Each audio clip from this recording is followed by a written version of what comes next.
gotta say, this is another banger. What's this? A Deep Understanding by Asso and Avino on No Signal. Yeah, this is the kind of vibe I'm looking for. Thank you, Pretzel Rock. Thank you. Scary that shit.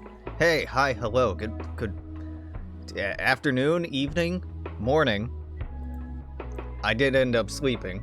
It's now about 5 p.m. It's actually like 5 p.m. on the fucking dot. I slept in until like 2:33. When did I go to sleep? That's a great question. I don't know. I had the kind of sleep where you're not quite sure that you are asleep until you wake up from it. Like you lay down thinking, I gotta get to sleep, and just thinking that way and eventually falling asleep but it not feeling like it. Normally that's really stressful, but because I didn't actually have to wake up for anything, could just do that for as long as I wanted, it's like, yeah, whatever. I don't want to be out of bed right now. I'm not looking forward to doing anything when I do wake up, and there's nothing I'd rather, jump up and do, so, like, all I wanted to do was be in bed with my eyes closed fucking vibing, and I got to do that, so, sweet! Win-win!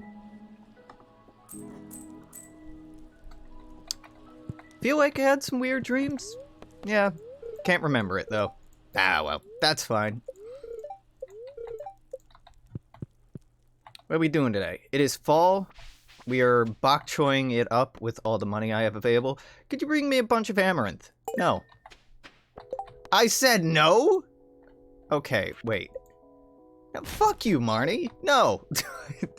Fuck you, game. Hey, can you do this? No. I'll put that down as a yes then. You'll put that down as a fuck you then. What about the word no do you not understand? I gotta say, TikTok is a revolutionary platform. It ain't one, but the leftist TikTok is pretty good, man. I do a lot of just like clicking through and not watching, or tapping through, or swiping through, whatever the fuck, and not watching, people's 3-minute long videos on certain subjects, because they'll be like, y'all ever heard of thing? And I'm like, yep, next. Yes, I've heard of it, give it a like, move on. But goddamn, like, if you're trying to mainline leftism, I used to be like, just get on Twitter and follow a bunch of leftists. Yeah, I mean, that's a good way to do it in, like, a slow way that you can look up what people are talking about and actually, like, read. But if you're just looking for, like, having your head completely done in and go on a fucking existential spiral if you're really not that well read, leftist and communist TikTok, it might not be a bad place to at least get an idea for the rhetoric or the ideas or the sort of rhetoric that you'll be hearing. Now, importantly, it's not theory. It's not theory. Some of it is summarized theory, but it's not theory. And reading theory and understanding the analytical critical framework by which Marxism and derivative or analog or analogous or adjacent was the only A word I wanted there, but it was it took me a while to get there. Adjacent ideologies you really do need the logic of it. You really do. Otherwise,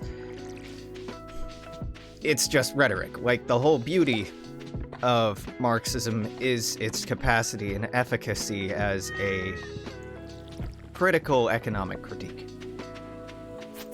But with that said, man, it's not a bad platform. It's really not a bad platform. Yeah, I'm sure there's a bad side to it. But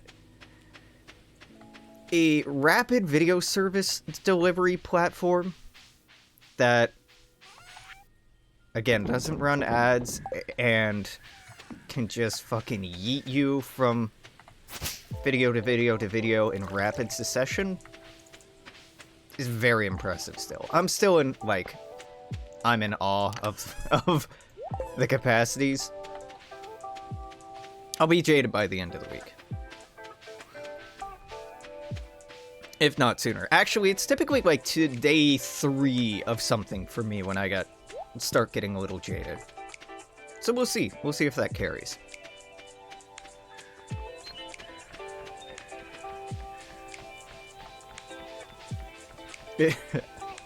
I said that I got out of bed at like 2:33, and that's true, but it was so dark at 2:30 and 3 in my bedroom, and keep in mind my bedroom has blackout curtains on it to make sure that no light gets in from my living room, which also has blackout curtains.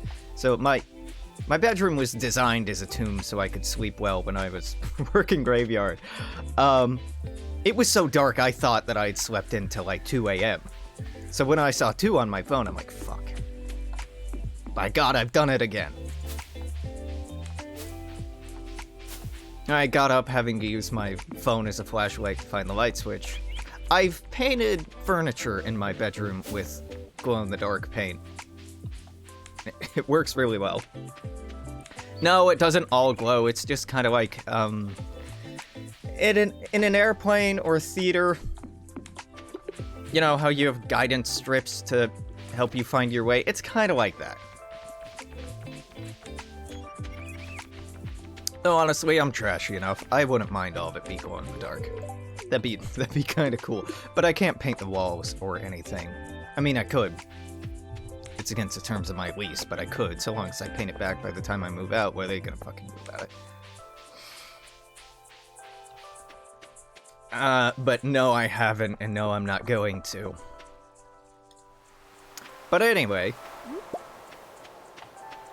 like, I don't know, it's cool waking up in the middle of the night and, like, I don't know, having to pee, or just, like, being awake and rolling over and, like, shit's glowing blue. That's cool. I find the notion that, like, grown-up bedrooms, adult bedrooms are supposed to be really, like, sterile environments, very manicured, sterile environments, kind of off-putting. Really, the whole idea of the home and what it's supposed to look like, and this aspiration towards aristocracy or aristocratic aesthetics is so fucking sad. Because, like, art can be beautiful and messy and weird.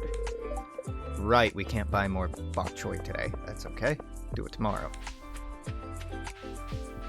And I'm a big fan. I'm a big fan of beautiful, messy, and weird.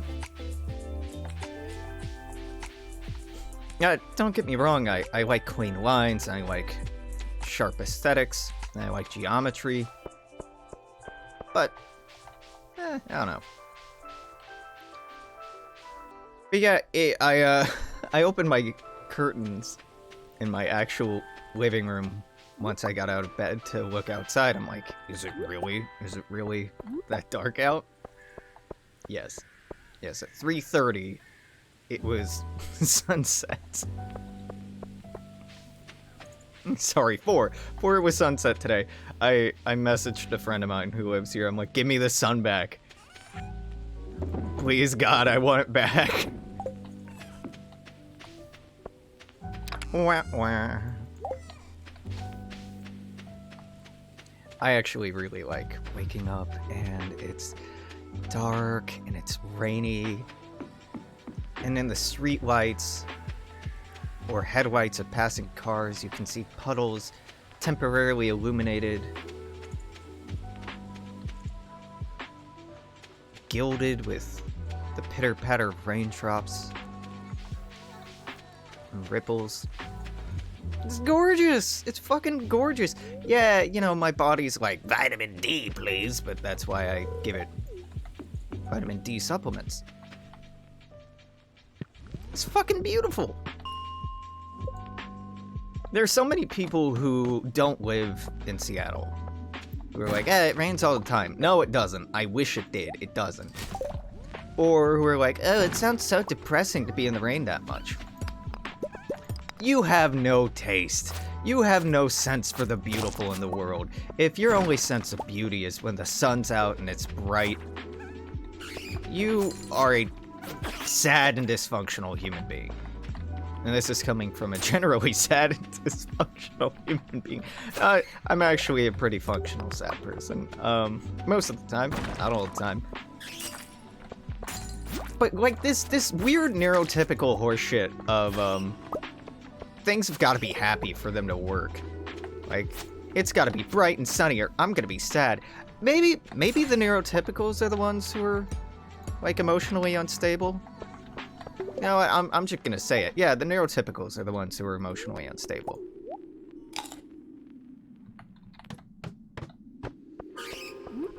Alex, that seems like a baseless accusation. Yeah, but it's inflammatory, and someone who's never had to deal with any mental illness in their life might get mildly offended by it and kind of irate at the notion, and I find that satisfying, so I'm gonna stick with it.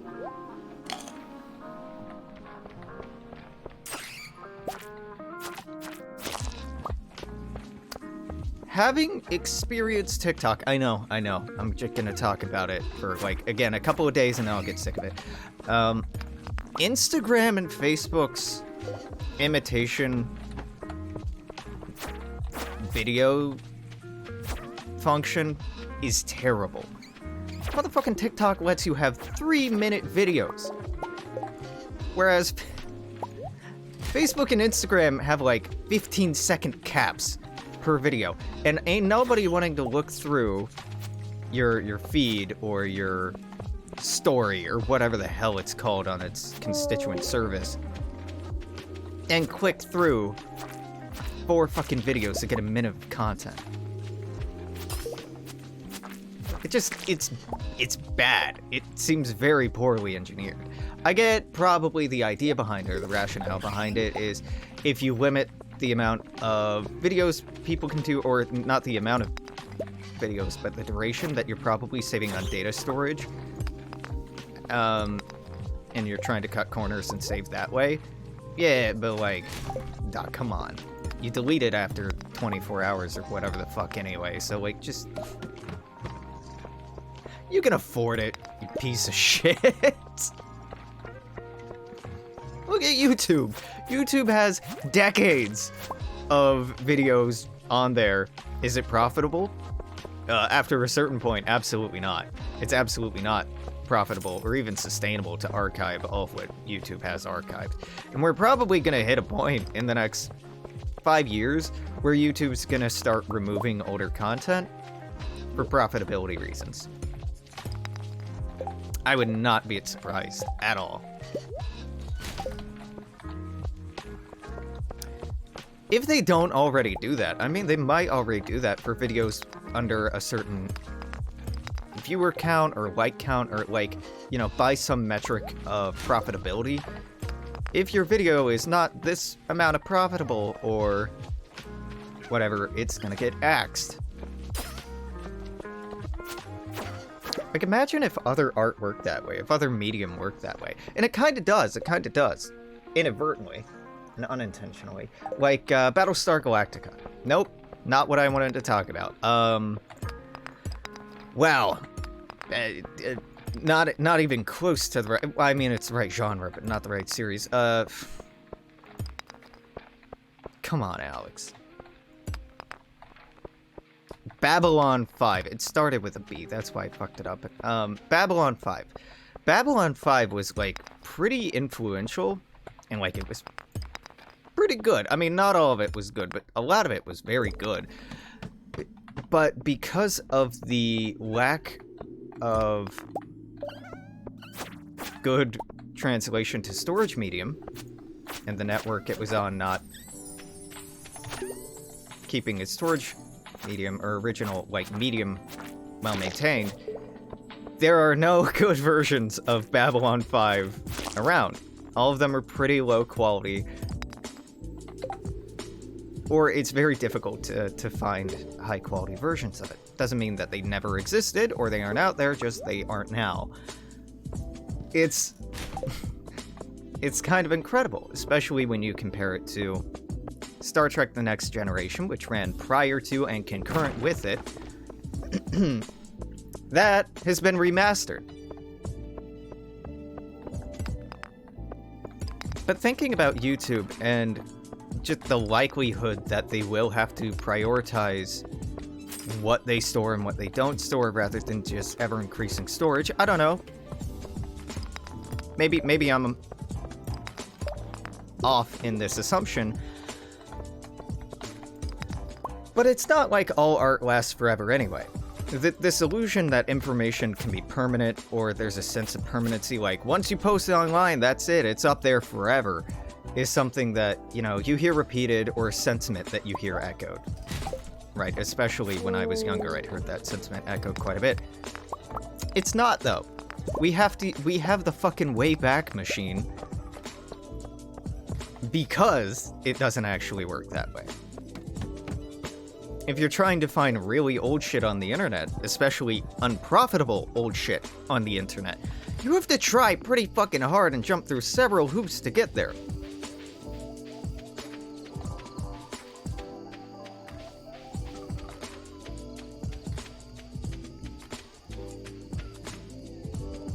Really,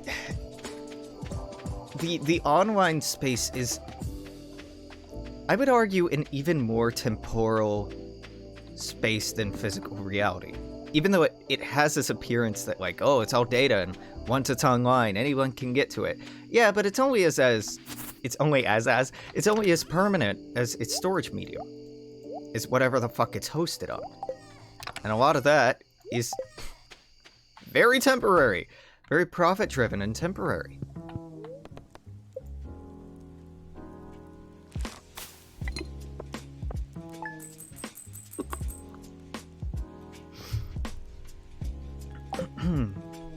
It's...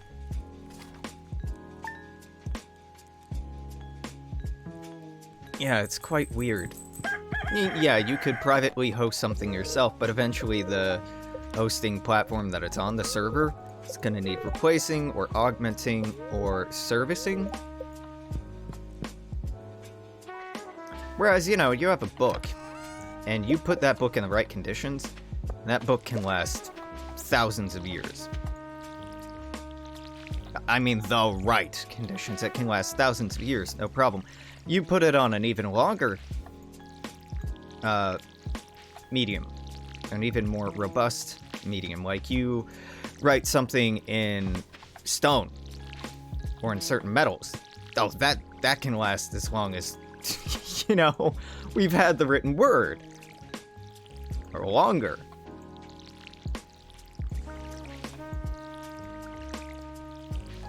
But data storage devices are actually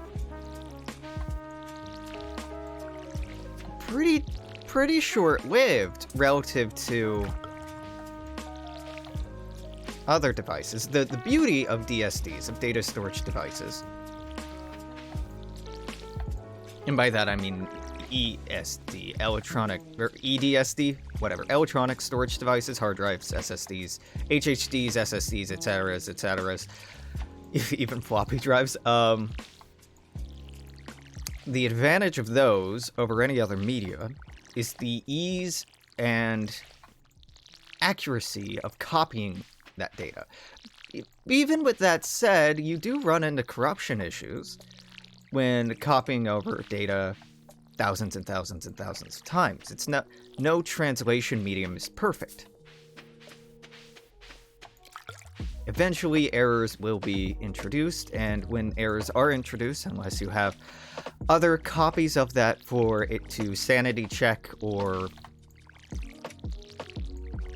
reference to make sure that it's copying itself correctly, errors will be introduced, and the original material will be destroyed or lost slowly over time. But with electronic storage devices, it's a hell of a lot easier to check them against each other. It's a hell of a lot easier to transfer them to new physical locations, etc., etc. So in some sense, this idea or myth of the immortality or longevity of information on the internet is not completely misguided. It's just largely misguided.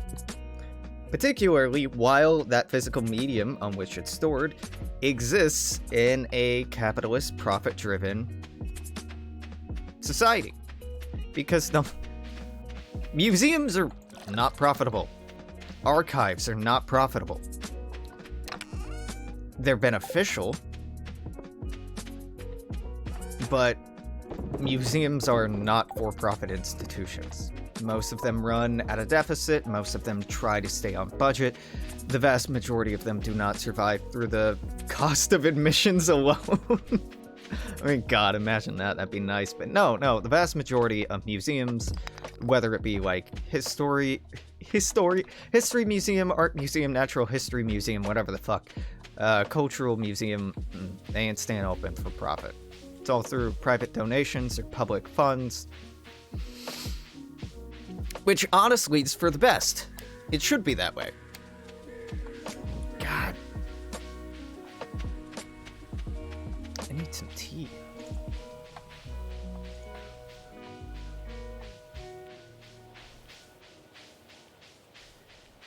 Yeah, it's very weird to think about. You know, the vast majority of human media has been created, that we have access to, has been created within the last 10 years. Fuck, probably even 5 years, if we're going by, like, file size. I'm making this is paper napkin math, so I'm probably wrong here, but that's still astounding.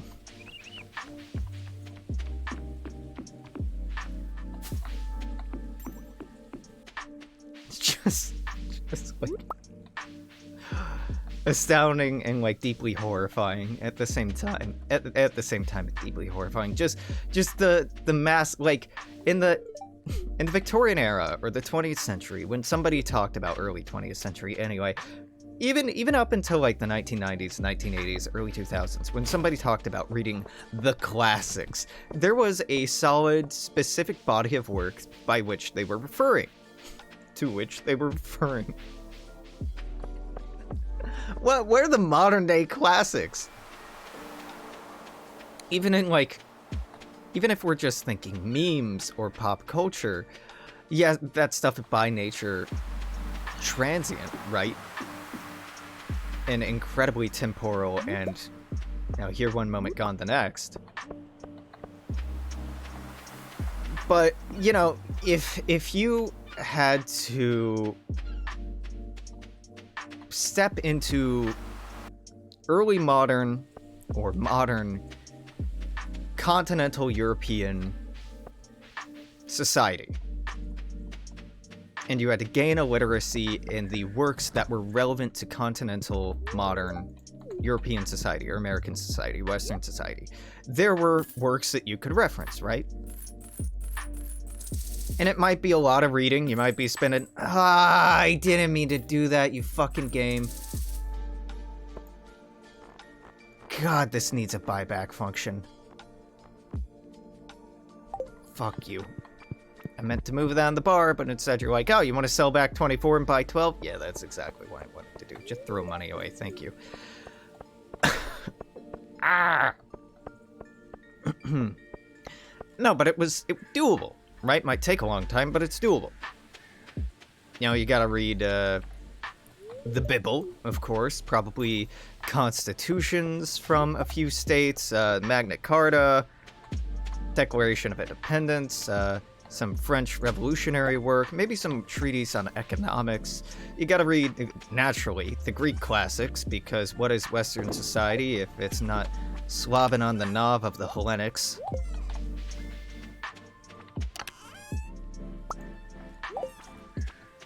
But it's a large body of work, certainly, but a manageable body of work.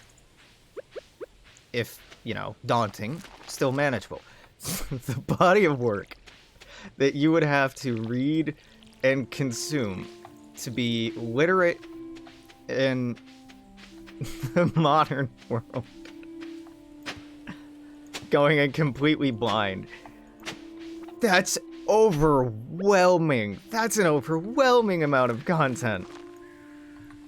There's no way. There's no way.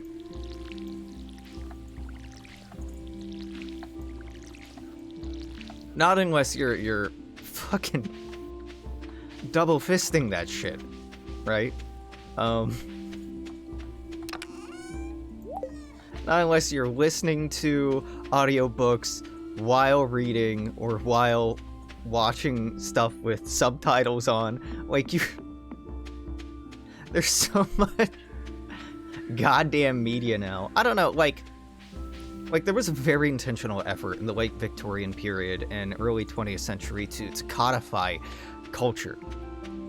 The British particularly made a big effort of this.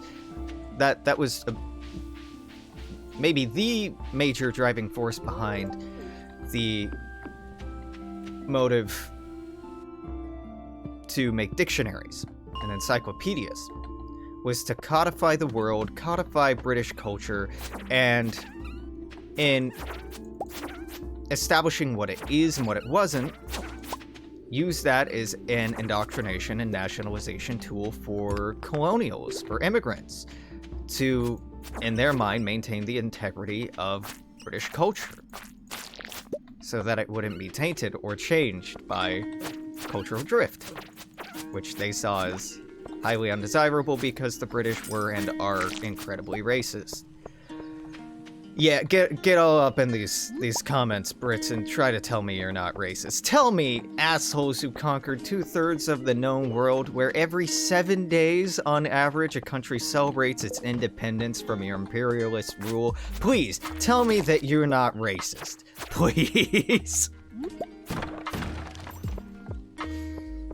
Fucking try me. There was an incredible effort to try to artificially create and maintain this culture. And even then, it was a lifetime of work for the people creating these dictionaries to figure out what words did or did not belong in them, what spellings were actually the original or proper spelling, the changing of the definitions of words and how that shifted over time, and then what to include, what to exclude, right? Because it's a very political work in doing that, just like with all art, but like a hyper-political work, because you're pretending, or at least presenting, that it is a closer to a scientific work than a fictional or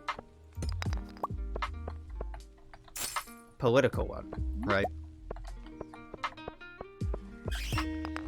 Imagine, just fucking imagine trying to do that in the modern day.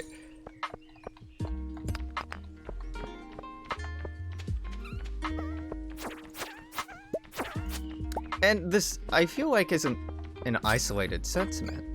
You know, I'm coming at it from a, you know, I'm coming at it from a kind of historical, academic lens, and just like also a, you know, computer science lens, where I'm like, that's a lot of data, that's a lot of storage. How the hell do you even communicate that, or read that, or parse all that? I don't think you can, is the point we're at. And arguably, that might be for the best. But then you also have reactionaries and fundamentalists who see what they interpret as the decline of Western society, and they might owe it to, you know, nobody reads the classics anymore, we don't teach Latin, nobody's read, you know, people don't read the Bible, or people haven't read fucking Smith or whatever, right? And that's what's wrong with the world. And in a way, they're right. In a way, because the taught and expected social lens has changed, the behaviors created and enforced by that, God, I hate ghosts, by that social lens have changed. Irreparably. Irrevocably. You can't go back. You can't go back. Because with the influx of new media and new must-reads, bestsellers, etc., etc., It's only going forward, dog. There's only going forward. Can I thank you. Personally, I love it. I don't think we should be going back. I feel like a lot of harm has come from the idea of doctrine, of canon, of there being a certain set thing or group of things that people should know or should not know, should be exposed to, that good or smart or proper people read this but not that. Yeah, as a leftist, as a Marxist, I believe that to understand Marxism properly, you do have to look at the original work, but I believe that about any philosophy. That the best way to look at any philosophy and critique is to actually read the philosophy and critique and look at the time and place and, you know, material circumstances of the time. Oh, pop the spine. Pop the spine. But that's just being a good historian. That's just doing your due diligence academically. It doesn't feel like a value judgment or value statement to me.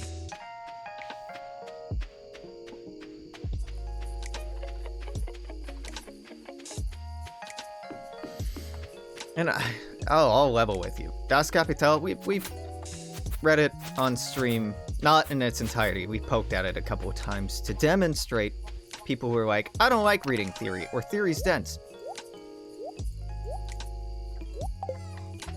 Yeah. Yeah, it's a lot. It's a lot, dude. I'm not gonna argue that it isn't. It's a lot and it's exhausting. It's best done in a class or a reading group, honestly. It's best done communally. Like most things.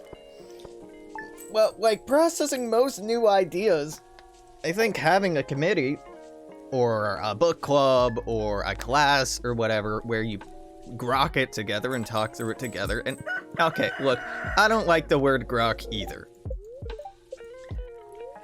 But it's easy to say quickly.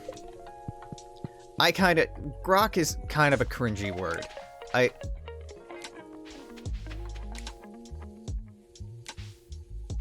Bro, that's on me. That's on me. I'm not mad at you. That's on me. I thought that the Scarecrow extended that far, but, like, clearly it doesn't. Clearly it couldn't. That's entirely on me. I ain't even mad, dude. You get yours. We'll just... Oh, honestly, I'll just make a new Scarecrow and put it right there. Alex, but that's not an efficient way to... I don't care. I don't care. We'll worry about efficiency later. But right now, I'm just gonna... Yeah, the gold's what I wanted. Thank you. Just give me a fucking Scarecrow. That crop ain't coming back, and if I plant something else there, it'll just be... What did I just store in here? Dead or alive, you're coming with me. Pardon? There we go. There we go. But no, some things, like notoriously heady, academically worded theory, I think is best done with a group. So you can be like, so okay, what I'm getting is this, and somebody else can be like, yeah, I got that too, but it made me think about the connection between this and that, and you can be like, oh, I hadn't thought of that before. Like, I don't know, maybe most media is best consumed or analyzed and critiqued critically as a group. Maybe that's part of my issue with critic culture, like movie critic culture, book critic culture in the United States, where particularly in like news or newspapers and other media like that, even Rotten Tomatoes, certain voices are elevated as, oh, well, they're experts. And we should listen to them because they know what they're talking about.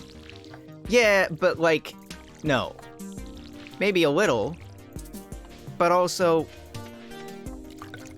a layman take and a layman interpretation and a layman grasp or understanding is also really important to get. Just because somebody who's read Dune and has watched all of the previous Dune incarnations has more to draw from in their critique or analysis of the latest Dune movie doesn't invalidate the experience or enjoyment derived by somebody who's new to the franchise, right? And if anything, I think, and I know, that academics and experts can get lost in the insularity of that expertise, the insularity of that experience, and that it can alienate them from a wider audience. I know this is a matter of fact, and it's a matter of experience. On certain things, yes. Like when it comes to, I don't know, sciences, medicine, hard sciences, right? Listening to the experts is pretty important. Heeding experts, giving credence to experts, at least is important. Come here, you little shit.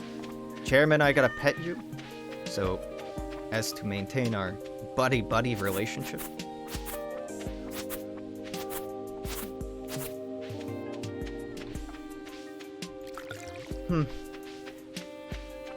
Yeah, but there is, I recognize, a certain level of borderline technocratic elitism in what I'm saying. But I don't feel that is necessarily a bad thing. On certain subjects, when it comes to the efficacy or planning of something, we should listen to experts. Experts shouldn't be able to categorically say that people with new or conflicting ideas are wrong, but their experience and proven track record should, I think, be taken into account and given a greater grain of credence than crackpot new ideas. That it's the onus of a new idea, the onus of a new theory, the onus of the antithesis to the, extant thesis to argue why it's better, to argue the faults of the prior system. Like Marx does in Capital, and that's Capital. On Capital, or that's Capital, baby.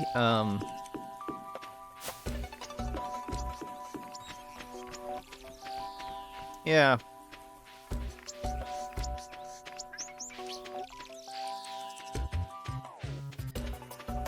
Because if we wrap this back to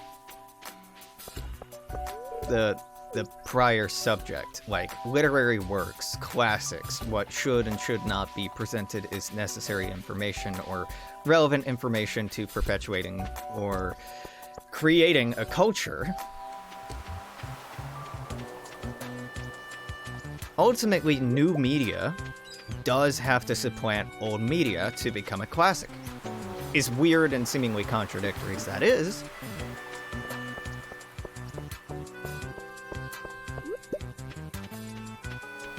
if children are taught, let's say, 8 hours a day, 5 days a week, subjects, and something new happens, if that something new is thought of being worthy of inclusion in history, in literature classes, and whatever else, then something else, by the necessity of time being a finite thing, and only so much time and energy being allocated to teaching these kids, then you're gonna have to cut something. You're gonna have to cut something or shorten something, unless you can find ways to teach two things at once. I'll level with you, there's a lot of unnecessary shit taught in, God, just American history classes. I don't give a fuck about Amelia Earhart. I don't give a shit about the Wright brothers. We don't need to keep talking about individual inventors. We don't. We don't need to talk about them as if they were these huge revolutionary figures. Yeah, they had good ideas or they helped capitalize on the good ideas of others, which is more often what actually happened if we're looking at, like, Edison, for example.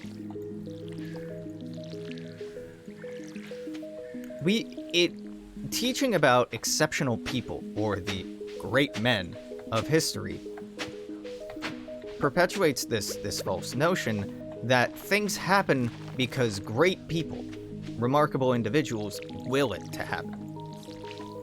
That the powerful, the noteworthy, the elite, make history happen. And that's not true. It's demonstrably not true. People, widely, the movements of bodies, of people, of societies, of cultures, of communities, that's what makes history happen. How they produce things, how they consume things, how they act upon their beliefs, not just what they believe.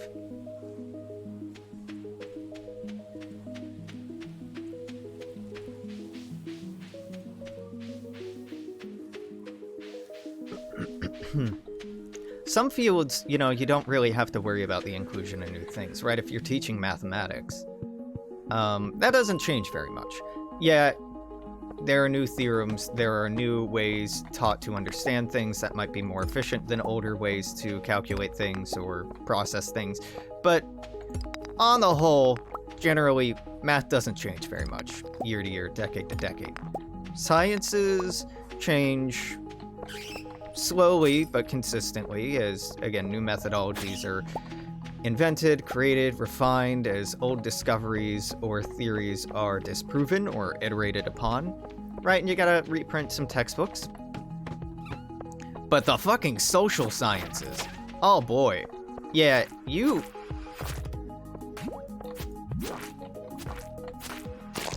if you're interested in the truth, of which there's never just one truth, if you're interested in historical accuracy, you gotta rewrite it continuously.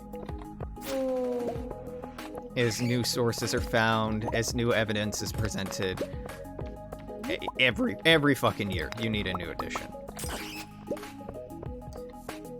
But there are themes and lessons and stories that are thought of as valuable for the creation and perpetuation of our culture in the existing historical dogma.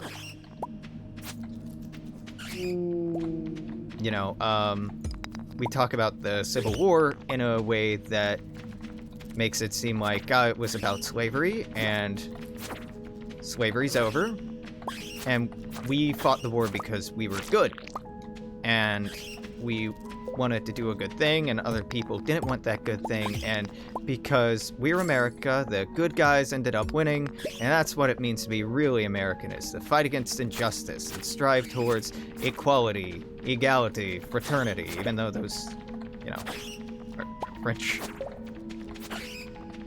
Even though that's the French, but, that's the idea. When, no, at the time it was mostly a bunch of racist old white dudes in power. Some were like, yeah, we don't want to extend slavery.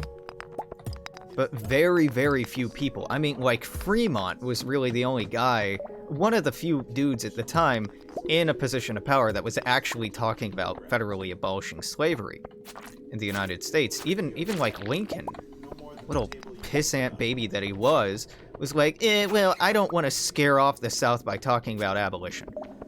We just want to talk about not extending it into the Western states because we're worried about what it'll do to Congress. The story of the Civil War and the story of really the 1800s and even modern American political system is it's always been Congress has always been more concerned with Congress and the power balance of Congress than anything else. Everything has ultimately come down to, how do we maintain the balance of power in Congress? How do we do that? That's more important than any fucking thing else. Or how do we get more leverage for my political bloc in Congress? That's That has been the core issue of Congress since the inception of this country. Also, how do we keep those damn poors from keeping us to account? Like the Insurrection Act? Come on, like, the fuckers that wrote the Constitution, knowing that it was unconstitutional, were still in office. They were the ones that wrote the goddamn Constitution, but the Constitution, you know, the subtext is, it doesn't actually apply to the poors. It was for the wealthy. It was for the landed elite. It was for, you know, the real Americans. Like, God, even the way we teach about the American Revolutionary War is so wrong. So wrong. Yeah, you know, the founding fathers all fought for America. No, they didn't. They bankrolled an army of peasants, essentially, to fight the war for them, lying to the poor of the United States, telling them that, like, oh, this is the people's war. We're gonna get you rights and freedoms. This is a country for every man. And what it actually was, when we actually got our independence, materially, it was the same shit as before. It was the same thing as before, but instead of the rich being subject to taxation without representation, it was just the rich subjecting everybody else to taxation without representation. The founding fathers were self-interested, classist tyrants. Slave-owning ones at that. They were not good dudes. Not at all. Oh, God. Yeah, I like history. I like it a lot. It's really important. I want to teach it. But man, the way that it's taught and the standards for how it's taught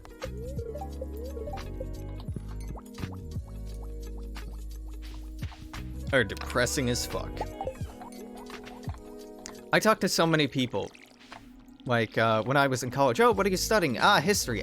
You know, I never really liked history. It was what I would hear so often, particularly on, like, airplanes with strangers, or yeah, I hear it now on dates, even, like, you know, never liked history very much, or, you know, I never really got history in school. And number one, don't fucking say that. I don't need to hear that. You don't have to be like, oh, I don't like that thing you like. Okay, thanks. But actually do bring it up, because I'll agree with you. The way it's taught in school sucks. It's not meant to be fun in school.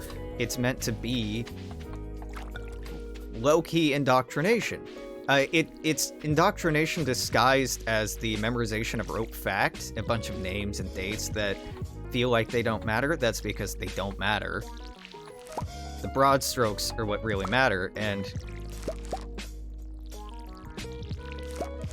they don't want you to pick up on that, so instead they talk about, wow, really great man and singular event theory of history, which is incredibly boring and alienates you, right? It's not that interesting.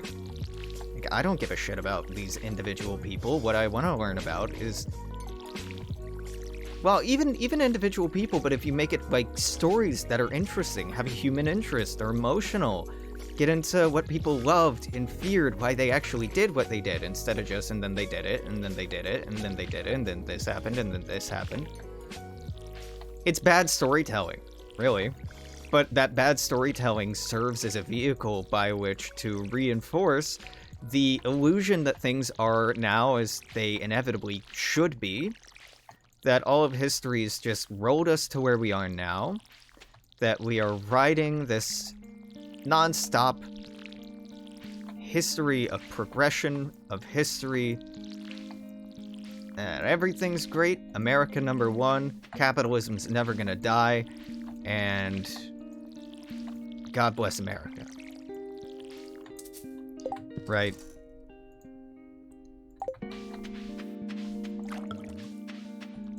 Like, dude, I hated history in school. The only reason I liked history was video games, I think. Video games are probably why I liked history, because video games made it personally relatable.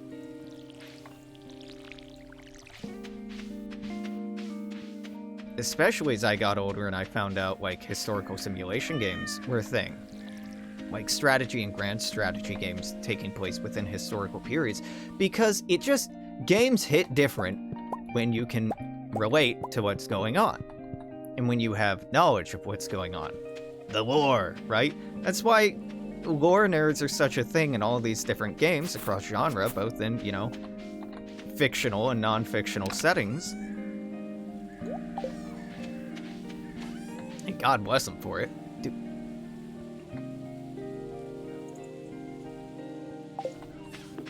I keep this and I sell it all at the store. I know that runs the risk of me not being able to pick something up, and if that happens, well, then I'll feel bad. I'll maybe eat something to get some energy, and then we'll keep going.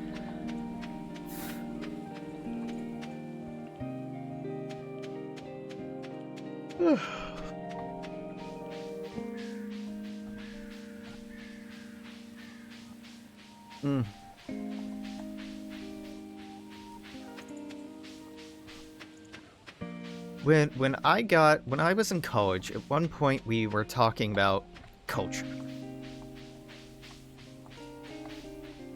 And the professor asked, what is white culture? A bunch of fucking white people in the class were like, there isn't one. And obviously that's wrong, right? White culture is a thing, but that's white culture. White culture is that there's not a white culture. White culture is that what's normal, what's the baseline, is not a culture. That's just the baseline. But it's not normal, and it's only the baseline because white supremacy.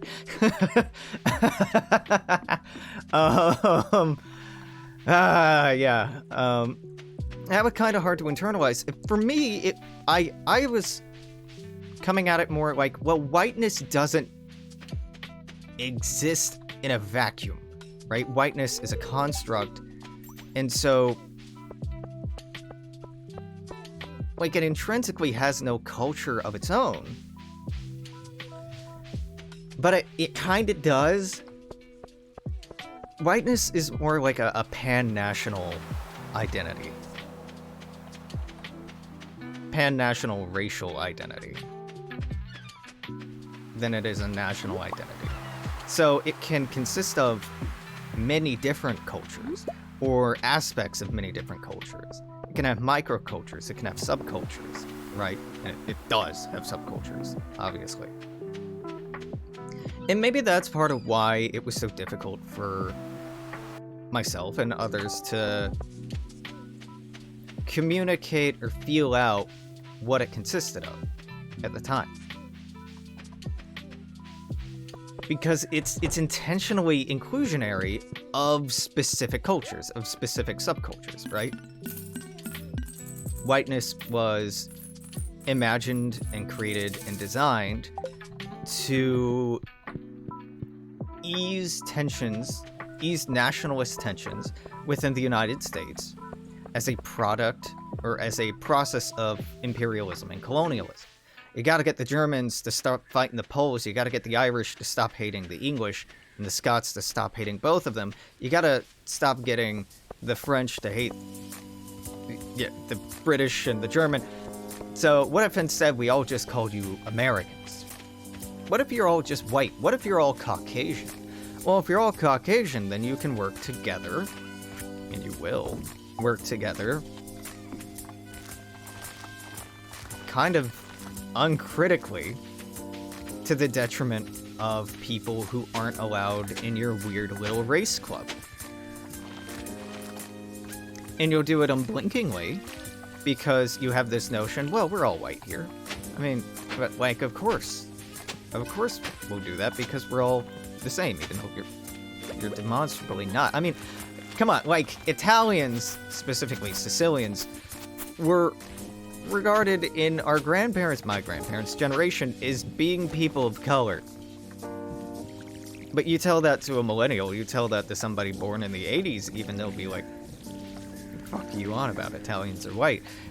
It's just a great demonstration to, like, historically this has been a thing, the construction of whiteness and the inclusion of certain identities and certain nationalities within whiteness is being, you know, included, not excluded. It's so fucking insidious. Because by design, it's always been a slow process, you know, every 20, 30, 50, whatever years. Okay, well, you know, maybe they're actually white. Maybe this group of people are actually white too. Yeah, they can join the club. Oh, no, but not them. They can join though. Like, look at the EU. The European Union. And the hubbub around, like, well, Europe ends at the Black Sea. So, Turkey, should Turkey be considered part of the European Union? I don't know. No, yeah, no, maybe. And I mean, there are economic and political and cultural reasons why maybe Turkey shouldn't belong in the European Union.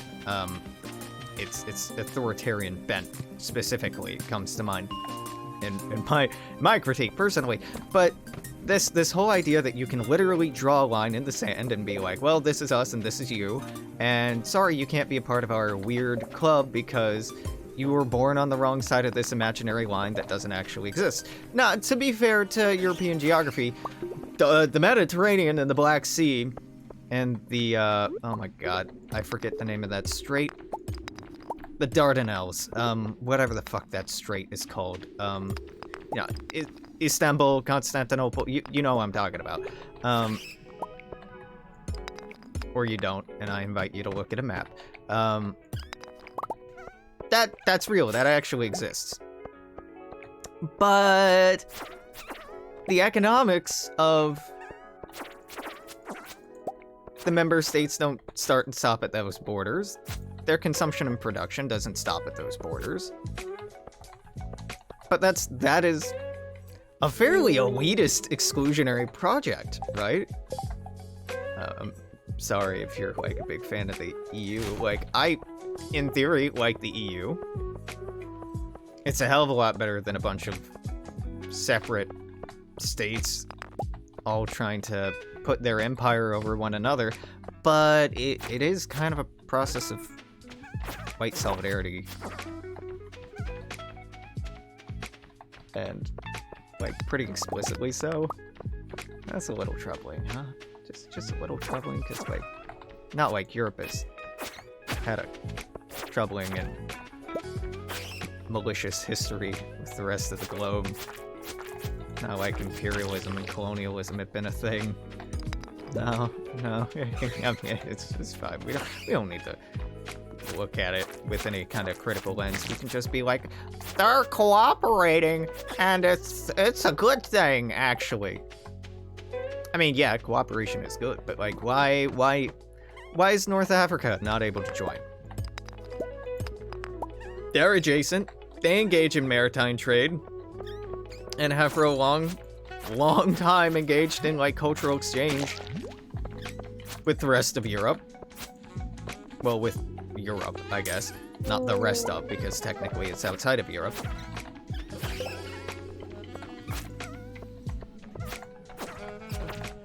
I just... Geography is useful conceptually. Has a lot of conceptually neat and useful and, like, seemingly concrete contributions to the human experience. But it's often, even maybe more often, used as an exclusionary tool to the detriment of our species.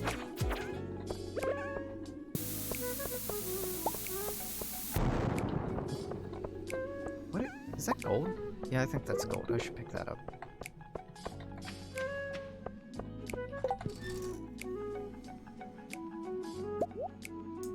Say goodbye to the quartz. Hey, kids. I still haven't killed enough of you. Yes, run into my blade. Wait, green scroll I'm not sure that I have. Dwarf scroll 2? I know I have 1, I know I have 3. I think I have a 2. Honestly, ditch a stone. Let's just keep this just so I can be sure. Does it say... Yeah, okay, I've already donated it to the museum at least once.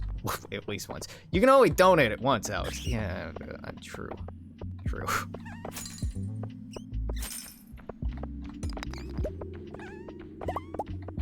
And I like repeating this about whiteness. You know, I talk about this a decent amount, right? I like talking about this so fucking much because it's a thing that so many people, white people, are unaware of. It's a historical phenomenon, a historical project of whiteness that has been done with intent and precision for centuries that we're not taught about at all. I mean, even the movement to transition from, like, on official government forms from listing, like, white to listing Caucasian. Caucasian isn't a fucking thing. Like, God, just... If you care that much about what your reader's skin pigment is, just...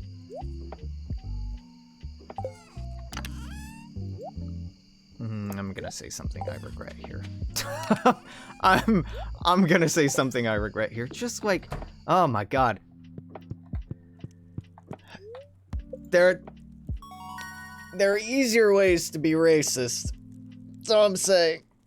Easier ways. And, like, studying the impact of policy, or studying the welfare of different races within a society. Yeah, you need a metric for that, totally. But just, like, on a color swath, what's your skin tone? That's an easier way to do it.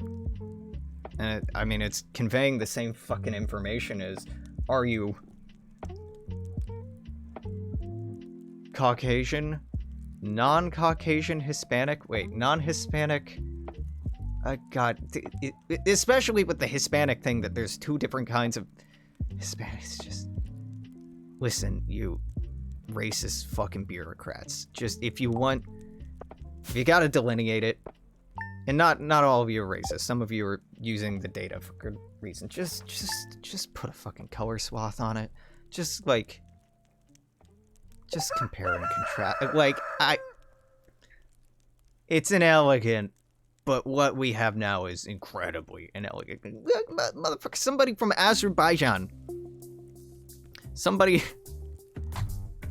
from fucking Georgia.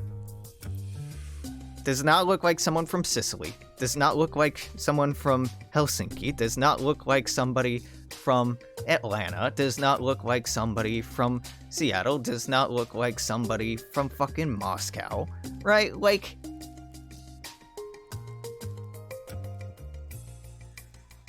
Quit trying to make fetch happen, basically, is what I'm saying towards the idea of whiteness and Caucasian. Quit trying to perpetuate this racist historical project. Just quit. Just quit.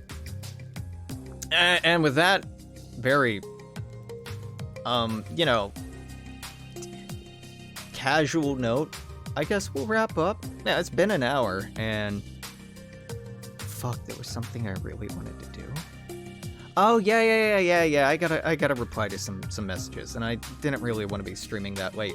So, I don't know when the fuck I'm gonna be streaming again. We've been doing like 1 or 2 hours early morning, 1 or 2 hours late night, or evening. It's basically whenever the fuck I wake up. I'll do all the shit I need to be a functional human being, and then I'll stream for an hour or two, and I'll go do other shit, and then sleep at some point. And wake up and this is the cycle. For YouTube, it doesn't matter. This is it for you for today. Until tomorrow, I'm going to say toodaloo, take care, see you then, bye-bye. And then it doesn't cut. Of course. We can't have nice things in this house. And it's all your fault, Jimmy.